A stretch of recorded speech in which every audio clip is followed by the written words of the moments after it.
రాజధాని గ్రామాల్లో అన్ని రకాల నిర్మాణ పనులు వేగం పుంజుకున్నటువంటి నేపథ్యంలోనే ఈ నిర్మాణ పనులు భాగస్వామ్యులు కావడానికి ఇతర రాష్ట్రాల నుంచి వచ్చినటువంటి కార్మికులతో ఈ ప్రాంతం మొత్తం సందడి వాతావరణం నెలకొంది.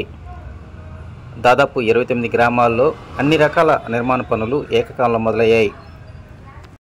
ఈ పునర్నిర్మాణ పనులు మొత్తం 4 విభాగాలు, అంటే రోడ్లు, బిల్డింగులు, అదేవిధంగా ల్యాండ్ పూలింగ్, ప్లాట్లు డెవలప్మెంటు, ఫ్లడ్ డైవర్షన్ లాంటి కీలకమైనటువంటి నిర్మాణ పనులు ఏకకాలంలో జరుగుతూ ఉన్నాయి.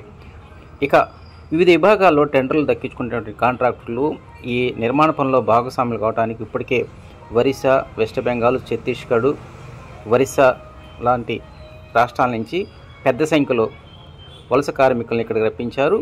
వారు ఇప్పటికే ఈ పనిలో నిమగ్నమై ఉన్నారు. నగర పరిధిలో వివిధ అభివృద్ధి పనులు చేపట్టడానికి ఒకవైపు సిఆర్డీఏ, మరోవైపు అమరావతి డెవలప్మెంట్ కార్పొరేషన్ సంయుక్తంగా టెండర్లు పిలుపునివ్వడం జరిగింది. ఈ టెండర్లలో Megha, BSR, NCC, RVR, LNT లాంటి రిప్యూటెడ్ కంపెనీలు టెండర్లు దక్కించుకున్నాయి.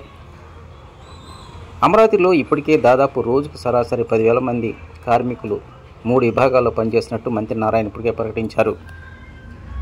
ఇక్కడ పనిచేసినటువంటి కార్మికుల కోసం వారు పనిచేసినటువంటి ప్రదేశాల్లోనే షెడ్లతో తాత్కాలిక నివాస సముదాయాలు ఏర్పాటు చేశారు. పగలు రాత్రి తేడా లేకుండా నిర్మాణ పనులు జరుగుతూ ఉన్నాయి.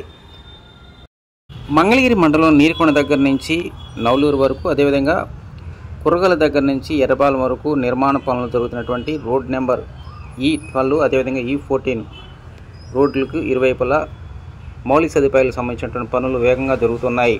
ఎంతో కీలకమైనటువంటి కమ్యూనికేషన్ను, కరెంటు, తాగునీరు, అదేవిధంగా గ్రీనరీ లాంటి నిర్మాణ పనులు చేపట్టడానికి డక్కుల నిర్మాణ పనులు వేగం పుంజుకుంటూ ఉన్నాయి. రాజధాని నగర పరిధిలో ల్యాండ్ పూలింగ్ ప్లాట్లు అభివృద్ధి చేయడానికి సిఆర్డీఏ జోన్ సిస్టమ్ను అమలుపరుస్తూ ఉంది. మంగళగిరి మండలం నవలూరు పరిధిలో ఉన్నటువంటి జోన్ పరిధిలో ఉన్నటువంటి ప్లాట్లు అభివృద్ధి చేయడానికి ఇప్పటికే కాంట్రాక్టులు పనులు ప్రారంభించారు. ఈ ప్లాట్లలోనే రోడ్లు వేయటం, అదేవిధంగా గ్రీనరీ, డ్రైనేజీ వ్యవస్థ అన్నీ పక్కాగా అమలు చేయడానికి సంబంధించినటువంటి పనులు ఇప్పటికే ప్రారంభించారు.